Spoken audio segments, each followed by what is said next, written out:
Guys, we're going to come out here in the garage today and go over a little something that is new to the garage. Something I just got.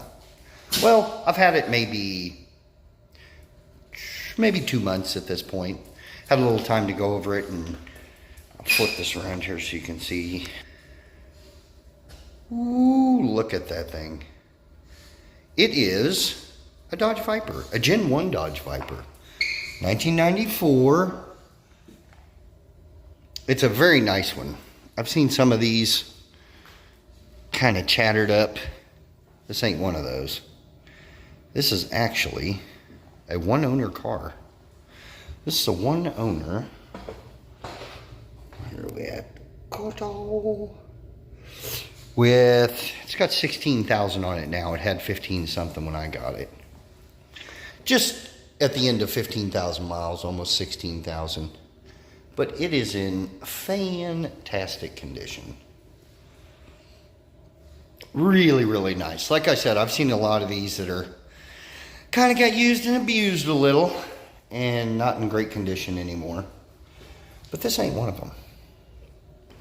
And it's pretty much bone stock.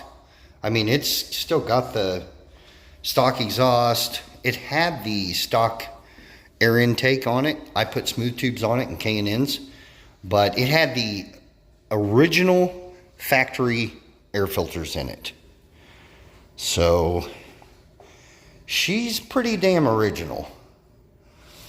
It also had super old tires. I just got brand new tires put on it. So it is ready to go.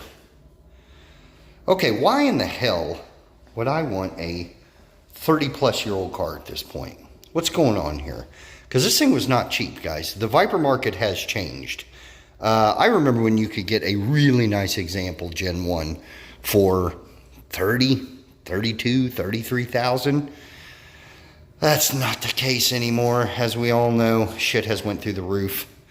Like, I paid almost double that for this. Like, shocking. This is actually my second Viper. I had a 1996 a few years back. I paid $41,000 for that 1996 blue and white striped.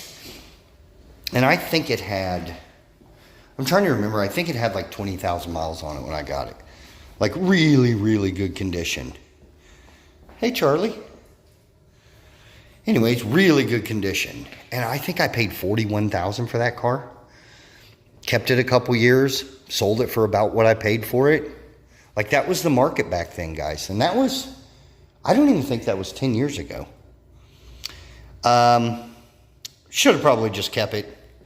But it was the window poster car. Let me flip this thing around.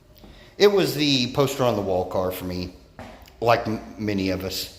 I just turned 50, so I'm in that Gen X where we all remember when the Dodge Viper came out. Oh, look at that. Viper on TV. We all remember when the Dodge Viper came out. And it was just, I remember when this thing came out, I was 16 years old in 1992. So it was like seeing a UFO. It was amazing. And then the blue and white came out. And for a lot of us, that was like, holy shit. So now I've had both. Had the blue and white first, got it. Played with it for a while. Loved it. Sold it, moved on to different cars. Since then, had a couple Corvettes. ZR1s. And then I'm back to this. And like, everybody's like, well, yeah, it's really cool. It's awesome, but why would you spend that much money for this old of a car? Why would you get a Gen 1? And honestly, this is the original. This is the one for me. Like, I know the Gen 5s are way more technologically advanced, and they're better in every measurable way. But like, this is the car. This is the Viper. You know what I mean? This is the original. There'll never be one like this again. It's just awesome. I mean, come on, guys. And if you can find one of these in nice condition, it's like, holy shit. I couldn't have afforded this thing when I was anywhere near my teens, 20s, probably 30s. Like, This was a holy grail car. I remember seeing one of these. One guy in town had one, and it was like seeing a UFO fly by. It was amazing. So that's why a Gen 1. For what I paid for this, I could have got a Gen 2. Updated interior, 50 more horsepower, blah, blah, blah, all the stuff. Bigger wheels and tires, more accessible. Like, I could have done that, but this was the car. I wanted it original. I still wanted the 3-spoke wheels on it. I didn't want some aftermarket wheels. This is half the reason to buy a Gen 1. Is the awesome. You either love them or hate them. I freaking love them. I love these 3-spokes, and I think more people are starting to love them. Hell, I've seen companies remake the 3-spokes and people putting them on Gen 2s. So, this was the one for me. This was the car. That's what it came down to. And I don't want to get this thing and modify the shit out of it. It ain't super fast. That ain't what I'm looking for. I've had tons of fast cars. I've had multiple 800 horsepower cars. That ain't what I'm looking for in this. What I'm looking for in this is just the cool factors off the freaking charts and just cruise. It's got enough power to make you feel like you're doing something. It puts a smile on your face, believe me. When we got this delivered, the first time I drove it, I just couldn't stop giggling and laughing. I mean, it's like a freaking clown car. It's amazing. Like, the fact that they ever even built this fucking thing is still shocking. Car companies don't build things like this. But they did. They surely did. So, God bless them for it. So yeah, it was the Gen 1 for me. That's what I went after. That's what I wanted. Gen 3s and 4s, I didn't want one of those. Although the coupes are starting to grow on me. I'm never a convertible guy, but the coupe Gen 3s and 4s, I could get there. I could go for like a 2006 or an '08. Gen 5s, the price on them is just skyrocketed. And honestly, I've drove a couple Gen 5s. Love the cars. They are one of the sexiest cars ever made. They look amazing. But the driving ergonomics to it, I'm not a big fan of. In 2016, I went and bought a brand new C7 Z06. And it came down to either a Gen 5 Viper or the Corvette. And I drove them both, and the Corvette was just way better. It was just way better of a driver. So I ended up buying one of those. But, yeah, the Gen 5's just, there's many problems with the way they drive, I think. The ergonomics. You sit too high. You can't see out of the windshield. Like, little things. So, plus they're way, way more money. Like, the market on those has went bananas. So, I mean, they're more now than they were selling for brand new. But, yeah, this is exactly what I wanted, guys. I just got super lucky getting this car. Finding a one-owner from oh, by the way, this is a 94 if I didn't say it. Finding a one-owner car from 1994 with 16,000 miles on it. Been really good, really well taken care of, you can tell. Like, you can tell when somebody takes care of something and somebody doesn't. Like, it still has the factory stereo, which sounds like absolute shit. But I'm going to leave it that way because I don't want to update it. I want the old school feel. So that's what we're sticking with on this. You don't really need music anyways. Can't really see the miles there. But it's 16,100 and something. But yeah, the whole car's just in fantastic condition, guys. Even the dash, that's usually complete shit, is really nice. I mean, there's a few little spots, tiny spots here and there if you wanted to be super picky, but as far as Gen 1 dashes go, everybody knows they deteriorate like crazy. I mean, this is actually really nice. And still original. Which is shocking.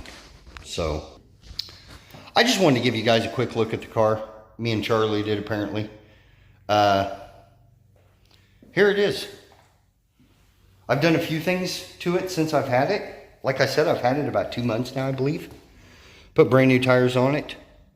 What I'm planning on doing to this car, I've already done the gears. That was a disaster. I'll probably make a video on this. On getting the 354 gears for this, or 355, whatever you want to call them. But got the gear swapped out in the back. It feels a lot punchier. Completely got rid of the lurching in first gear that we all deal with on a Gen 1 Viper. But the only other thing I might do, and I haven't decided yet, is remove the cats and throw some aftermarket mufflers on this. I wouldn't mind it being just a teeny bit louder. Plus it's going to free up the exhaust, the back pressure, and it's going to eliminate the heat. We all know heat's a problem with these things. So I'm on the fence on it. I'm considering it. I'll probably end up doing it, but I want to keep it 99% stock. Like I said, I'm even keeping the stock radio in it. It works great, but I want to keep it as stock as possible. We didn't buy this to go crazy with. We bought this thing to get the old school feel out of it, and man, it's got it in spades. This thing is like, it's like being teleported 30 years back and driving this thing. The driving experience on this is amazing. I mean, we all know the stats, V10, 6-speed manual, old school, no nannies, no driver aids. You know, you really drive the shit out of this car. And the torque makes it feel like it's way more powerful than it is. With it only, I say only having 400 horsepower, and I think the torque's 450, 460, something like that. The torque on these, the way it delivers, it makes the car feel way faster than those stats. Like I said, I've had many 5, 6, 7, even 800 horsepower cars. This thing feels legitimately quick. It's not going to win any super races. It's not fast. It's not a super fast car by today's standards. But it is plenty quick enough to give you that punch in the ass and make you feel like it's a quick car. Plenty. Like I drive it and I still feel like, shit, this thing moves. It pulls hard. And I think it's just because of the torque. Obviously. So the driving experience in this thing is like, man, I'm telling you, this is what us as car guys are looking for. Is something like this. We really are. Like I think we all go through that phase as car guys. Let me show you the wall. The wall. We all go through that phase as car guys on chasing power and horsepower. And after you've done that shit for a couple years, you realize you start reverting back. 400 to 500 horsepower, had to sneak that bad boy in there just because it's such a phenomenal supercar. But after chasing that high horsepower cars, you realize 400 to 500 horsepower it really is good enough. And I know most starter out car guys or young car guys out there will say, oh no, come on, we're chasing 1,000 horsepower. You do not need that for the driving experience. You're going to get just as much enjoyment, maybe more, out of something like this than you would with something that's 1,000 horsepower. I've been there. You got to modulate the shit out of it. You can get in this thing and punch it and take off. On a big horsepower car, you got to always be modulating. But anyways, guys, I've talked enough. Just wanted to give you an eyeball at it. Just give you a little look. That's your boy, your old man. Look at that. Pretty cool. We had to dress the garage up a little bit. Like I said, you even got Vipers on TV. Look at that. But yeah, ooh, look at that bad boy. I believe that's a 112. It's huge.